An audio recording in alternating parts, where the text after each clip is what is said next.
Good evening, everyone. Welcome to Blacklogic. So I want to start off pretty hot here because I've read your comments and here's my response. Also, I will be responding and reading the chat at the somewhat in the middle and at the end as well. But the one thing that I want to point out, because as I'm reading a lot of the comments, people are falling into the same trap that foundational Black Americans usually fall in. We fall into voting with our emotions. We voting based on color. We're voting based on race and not policies. Now, every election season, America dusts off some lazy phrase, the Black vote. Like we're one big political choir singing in unison. Like we don't have different lives. Like we don't have different bills, different zip codes, but we have the same enemies, but we have different priorities. But if you listen to how we talk to each other online, especially when it comes to voting, you think that some of us believe some of the things that we're actually stating. We stated that we are not a monolith, but yet when people vote Republican, we demonize them, we disparage them, we talk down on them, and vice versa. When people vote Democrat, we say we continue to vote the same way each and every time that we're voting against our own best interests. We're not a monolith. Until somebody votes in a way that makes us very uncomfortable, then suddenly we want to be one big obedient, on code, undifferentiated Negro block. And whoever steps out of line becomes a coon, a sellout, a traitor, a disgrace to the Black race. So tonight I want to ask one simple question. If foundational Black Americans are not a voting monolith, why do we act like political diversity is a crime? Oh, because you're voting off code, so to speak. Are they voting off code if they vote Republican? Because even though I stated throughout the video, and I know most people are only going to watch like 3 to 4 minutes of only a 15 or 20-minute video, and I stated that I didn't vote for Donald Trump. So let's talk about it. Because here's the contradiction. We get on panels, podcasts, Twitter Space, TikToks, Snapchats, Clubhouse group chats, and say Black folks are not a monolith. We don't all think the same. We got different experiences. We have a rich culture. And those are the facts. But some FBAs grew up in the South under old school Jim Crow grandparents. Some grew up in New York housing projects in the crack 80s. Some grew up in Chicago watching their neighborhoods turn into a sanctuary city overnight. Some grew up middle class in the suburbs, more scared of a layoff than a police stop. Well, if you don't vote for this person, then you're voting against your own best interests. We did that for 60 years. So do we have different lives, different traumas, different stakes? We do. But when it's time to vote, all the nuance gets tossed in the trash, does it not? Suddenly, it's because if you didn't vote Democrat, you sold us out. If you voted Republican, you hate Black people. If you didn't vote for my candidate, you must be stupid or anti-Black. Those are some of the things that I've heard. Those are some of the things that I read in the comment section. We should be voting for the lesser of two evils, but who determines who more evil than the other? Is it because President Donald Trump is white? Is it because he's eradicating mass deportation and getting rid of illegal immigrants? Or is it because inflation is high? Is it because he's a convicted criminal? There are so many things. As I stated, it wasn't me taking up for people in Chicago, in Denver, in California, all these different demographics of Black people who voted for their own best interests. Because we're going to talk about what really voting on code looks like. We go from we're diverse to you better act like me in 0.2 seconds. And here's the punchline for some of you guys. We love we're not a monolith. We use it as a slogan, do we not? We hate it as a reality. So let's put some history on the table. Since the 1960s, fam, since the Civil Rights Act and the Voting Rights Act, Black Americans have overwhelmingly voted Democrat. Do you see a difference in your neighborhoods? Do you see a difference in your community centers? Do you see a difference in your state? Now, according to Pew Research, I just read this study, and they were talking about not only in Pew Research, but a lot of these major election studies, between 80 to 90% of Black voters choose Democratic candidates in most presidential elections. It seems as though we're voting as a monolith. Why? Because it was Democrats who at the time signaled landmark civil rights legislation, because the Dixiecrats eventually migrated, that people will state, to the GOP, because Republicans openly courted white backlash, white nationalism, and in some regards, white supremacy more openly than the Democrats. I understand you like your racism covert. See, I like my racism overt, right in my face, so I know who and what it is. And then you have the alleged LBJ quote, the one that folks argue over all the time. He stated that if I sign this bill, we'll have these niggas voting Democrat for the next 200 years, and family, we have 140 years to go. Are we going to continue to vote that way? And I'm not telling you to vote Republican, by the way. I'm not telling you to vote for a particular party. I'm not telling you to vote for a particular person. Whether he said that verbatim or not, his was not in dispute. We've been voting Democrat for 60 years, and the material conditions for foundational Black Americans are still in a crisis. If you can convince the lowest white man, this is from LBJ no less, if you can convince the lowest white man that he's better than the best Black man, he won't notice you're picking his pocket. He'll give him somebody to look down on, and he'll empty his pockets for you. See, these elitists don't care. They only give the illusion that they do. They only elitists are like magicians. During election season, you see them everywhere. And after they get your vote, poof, they're gone without a trace. A lot of you would say, well, vote for Kamala. She's Black. Then there's the dispute. Well, she had an Indian mom and a Jamaican father, and the Jamaican father, nationality was Jamaican, but there's nothing proven that he was actually a Black Jamaican. You see the contradiction here, ladies and gentlemen? We state that we are not a monolith, but yet we keep voting monolithically. And the same thing that Obama did, Biden did the opposite. Obama was actually deporting a lot of illegal immigrants, where Biden was, in some regards, just letting them in. And then by letting them in, forked out billions of dollars in support. So again, if you live in one of these sanctuary states, if you live in one of these sanctuary cities, when does America implode? When does it hit your neighborhood? When does it hit your community? Because the people that I was providing clarity for, FBAs for Trump, if you notice the concentration of the people that I was giving clarity for are those who cities and states have been overran by illegal immigrants, not this mass legal immigration. See, we have a long history of systematic issues like mass incarceration, police terror, wealth gap, redlining, aka gentrification, student loan debt, no reparations, and quite recent mass immigration and illegal immigration are plaguing some of our communities. So some FBAs looked around and said, hold up, maybe this 60-year automatic loyalty ain't working to the Democratic Party. If the contract hasn't paid out in 60 years, at least you get to read the fine print, do you not? So let me address your comments and feedback when it comes to immigration, sanctuary cities, resource theft, because we have to be honest about this. If you live in a blue city or state where immigrant shelters are set up in your rec centers, your kids get kicked out after school programs, your elderly get pushed out of shelters, billions of dollars are spent on new arrivals while your neighborhood never get a fraction of that money. You are going to see politics very, very differently than somebody else's neighborhood is not being overran, and crime is increasing and unemployment is increasing.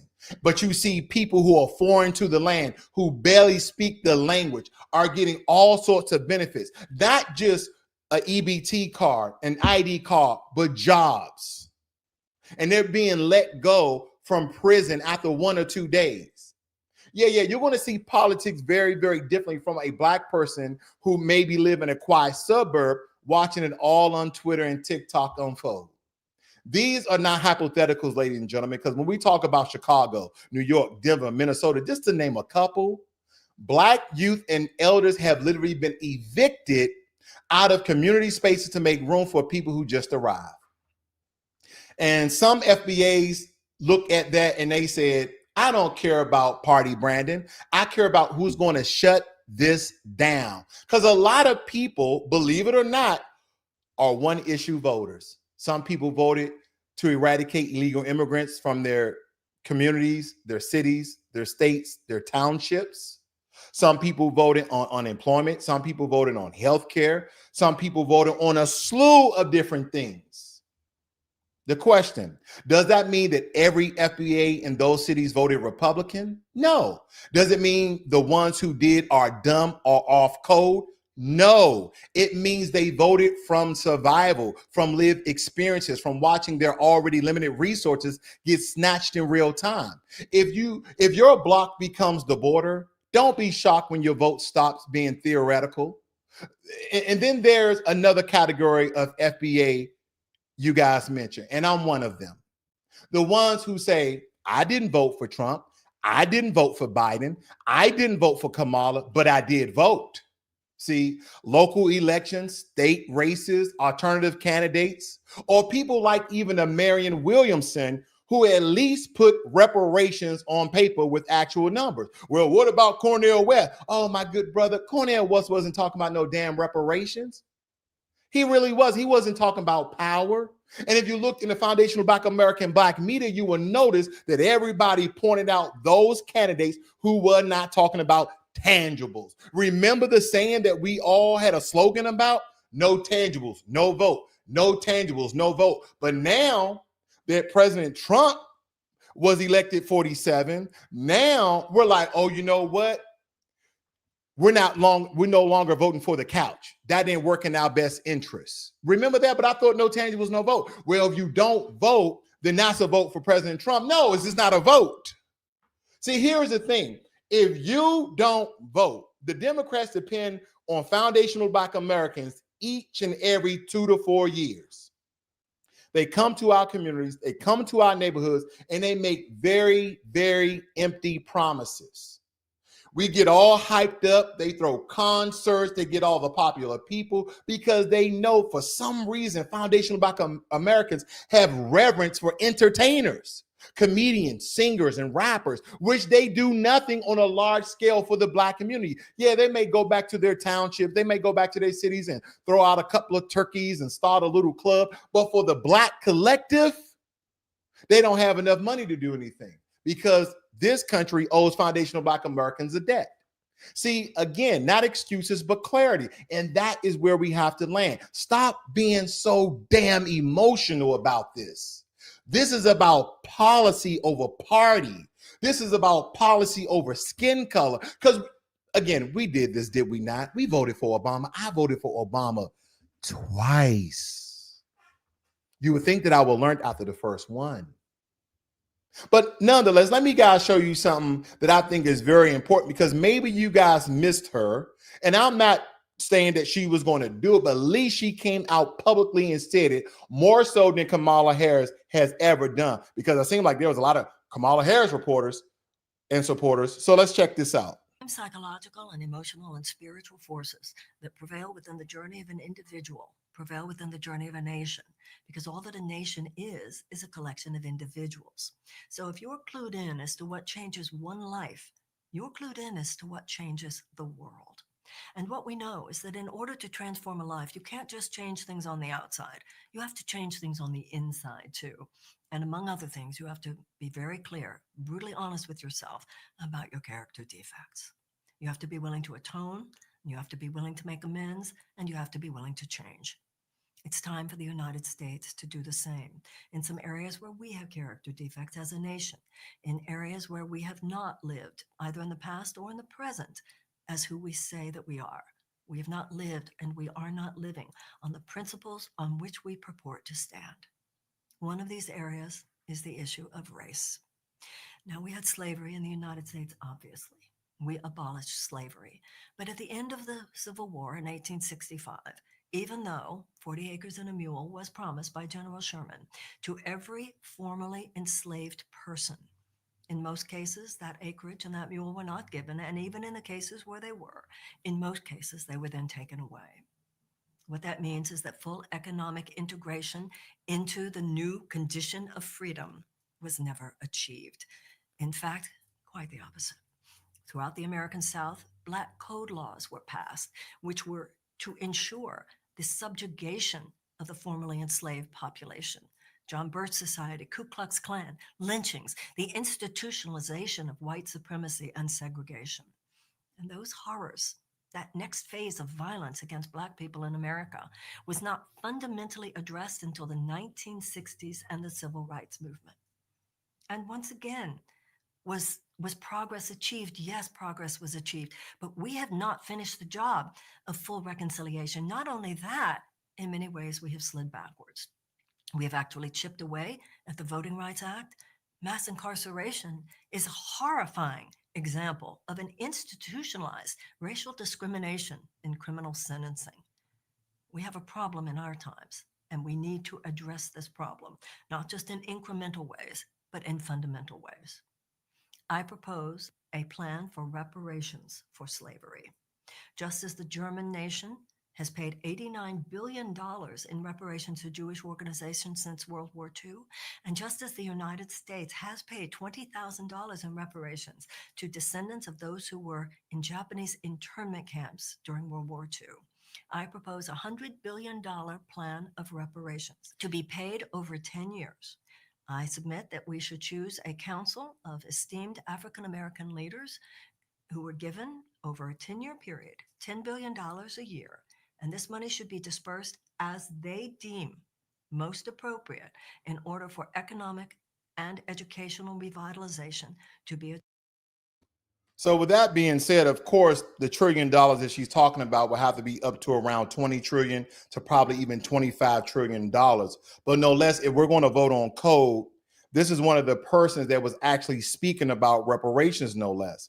And one of our good sisters says, what does Obama have to do with this? The only reference to Obama is voting based on skin color and not policy.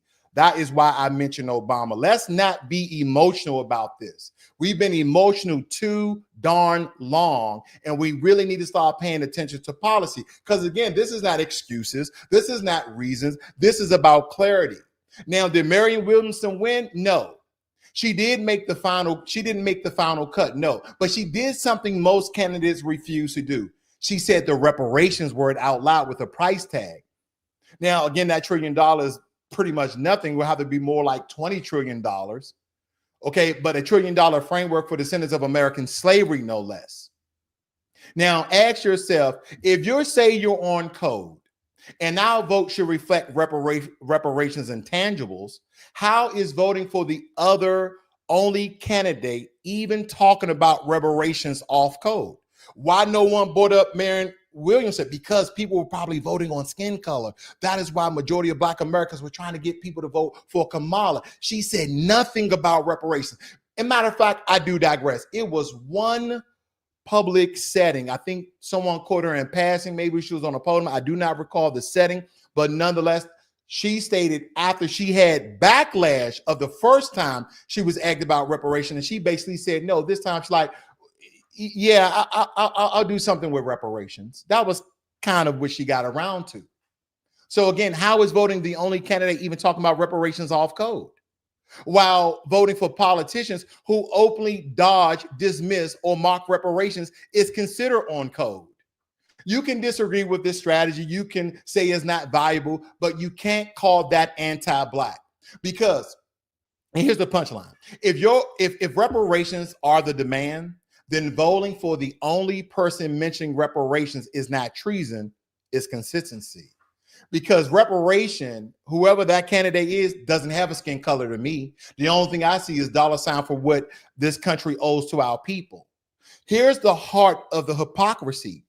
Black folks in Florida, Texas, Georgia, Minnesota, Illinois, California, New York are not living the same movie. In some red states, Black people are dealing with voter suppression, abortion bans, open carry, and a political culture where racism is in your face. And in some blue cities, Black people are dealing with political betrayal, soft on immigration policy, or the lack thereof, and the city are using them like a doormat for new arrivals. This asks those people. And here we are on the internet telling each other, if you didn't vote how I voted, you hate your people. No. Here's what's really going on. Your vote based on your conditions. Let me say it again. Your vote is based on your conditions, whether it be for yourself, for your family, for your community, for your neighborhood, for your state, and for your people all together. And both, and as we look at it, they voted based on their conditions. And both of y'all are calling each other stupid. People who voted for Kamala, the Republicans, or who voted for Trump are calling them stupid. People who voted for Kamala are calling FBAs for Trump stupid. And this is from two totally different realities. You're not more on code than them. You're just on a different block. Let's flip it. You'll like to say blacks for Trump voted against their own best interests. Chicago's black Trump voters sold us out. Red state FBAs are slow brainwashed or they're cooning, right?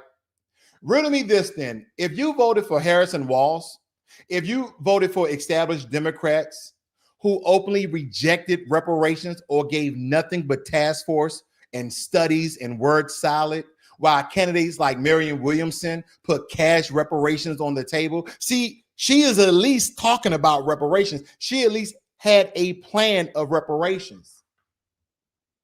Who actually voted against the clearest, most direct black agenda item? If the metric is reparation and tangibles, of course we have other issues, but it's a decent start. The millions of black voters who choose symbolism over substance also voted against a concrete black agenda. I'm not saying they're traitors. I'm saying that the accusations can boomerang, because if reparations is the test, a lot of on-code people failed it too. This is where we need to grow up politically. If we say we're not a monolith, then we can't turn around and demonize FBAs in sanctuary cities voting GOP out of survival. Shame FBAs voting third party or policy first candidates. Mock FBAs based on local elections over presidential theatrics. Being on code cannot mean everybody votes exactly how Twitter told us to vote. Being on code has to mean that we are aligned on the mission, even if we use different lanes to get down the same street. Some people voted immigration first.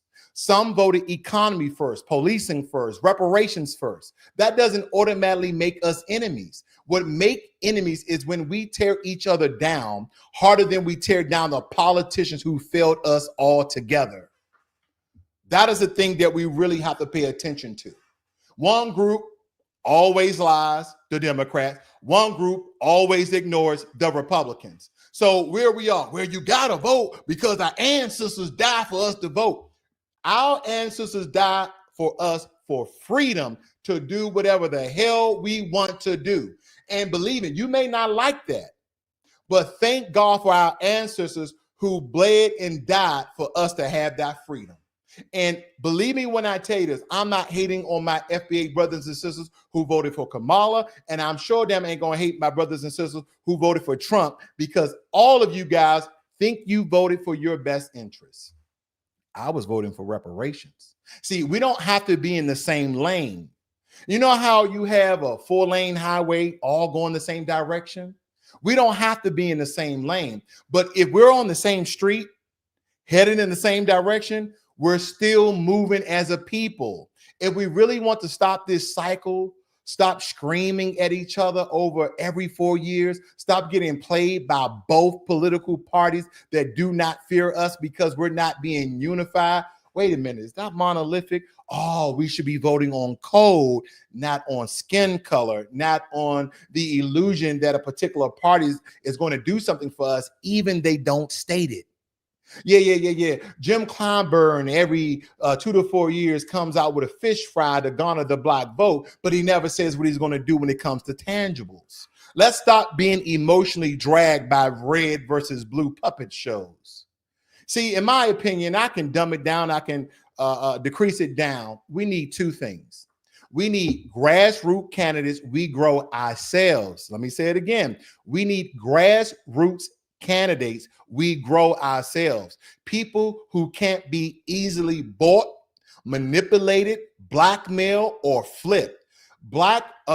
People who are voted in FBA communities, not corporate donors, a real black political infrastructure that is going to focus on policy for schools, candidate pipelines, local PACs, unified demands beyond these hashtags.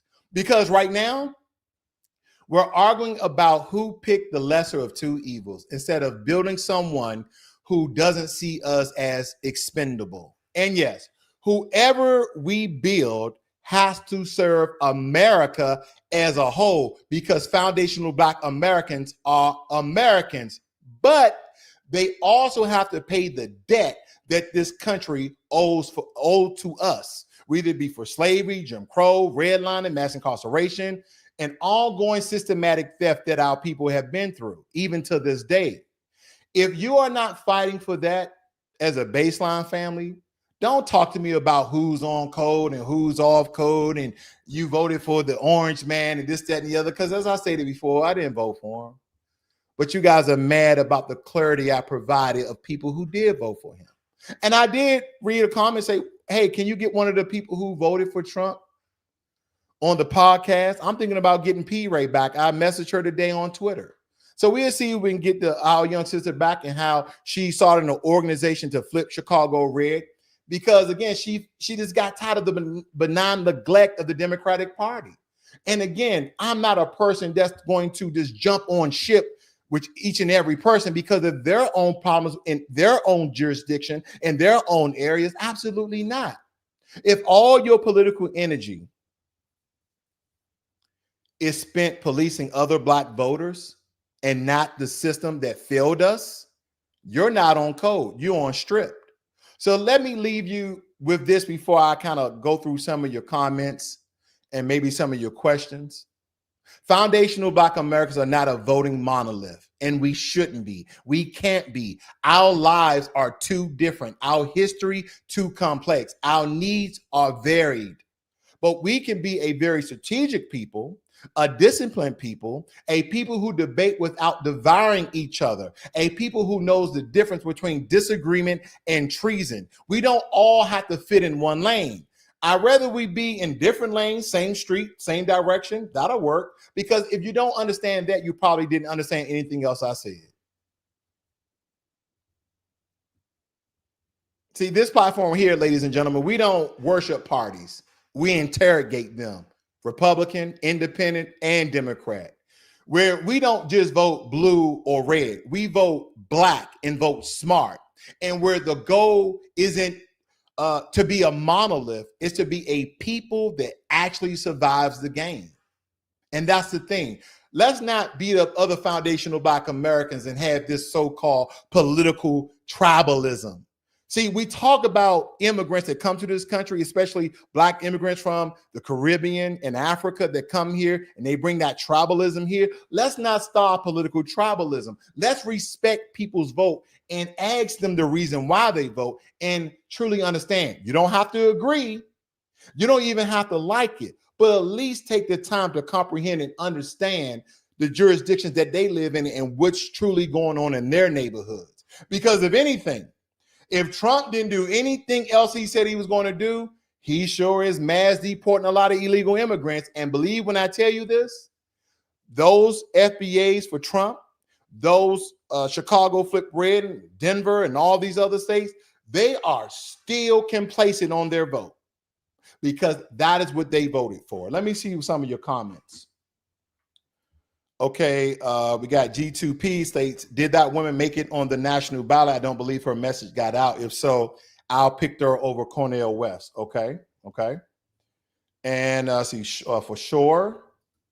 Okay, if we ever get reparations, the same Democratic shields or shrills who didn't want us to get, it will be throwing that hat in the ring to say how it should be spent and who will get it.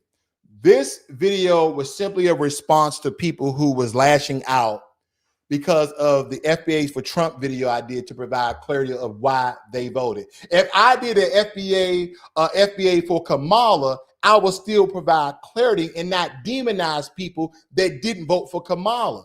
Because here's the thing, ladies and gentlemen, we work better as a unified group moving on code. And the true code is building a grassroots candidate that we cultivate that is not only going to be for foundational Black Americans and pay what this country owes to us, reparation, but for all Americans. We just can't grow a grassroots candidate that's only for Black people. That's not what America is built on, essentially. Well, it was built on foundation Black Americans, Black blood, sweat, and tears, but nonetheless, you know what I mean. It has to be a candidate for everyone. So, what are your questions? What are your comments before I end here? You guys got me a little hot. I should have turned on my fan. Haven't been live in a while, but ladies and gentlemen, tomorrow at 6:45, I'm going to release my Vietnam for Trump. And on Friday, you probably already saw, I'm going to release my Mexicans for Trump, okay? So nonetheless, again, if you have any comments, I try to do my best to read all of them, but I thank you for supporting the platform here on Blacklogic. I'm just providing clarity, ladies and gentlemen, for whatever group may deem it feasible and found it palatable to really understand using an intelligent mind that is truly non-emotional. Because I read comments and I'm just like, can we facilitate a message using our vocabulary, our lexicon, our language in order to garner a better message from our people versus demonizing people because they didn't vote the way you thought they should vote? You see what I'm saying? It's almost like a parent. This parent does this with their kids, and these parents does that with their kids, and we are basically trying to tell them how to raise their kids, but they're not harming or hurting them. And I got it. You're going to allude that, well, Trump is hurting and harming, etc. I got it. But again, this is not taking their side. It's just providing clarity. Let's see here. Cheap viewers. Okay, I don't know what that means. But nonetheless, ladies and gentlemen, I do thank you again. If you're new to Blacklogic, please hit that subscribe button as well as the notification bell and the likes up button. And I thank you for once again supporting the podcast. You guys have a great and wonderful night. Be one.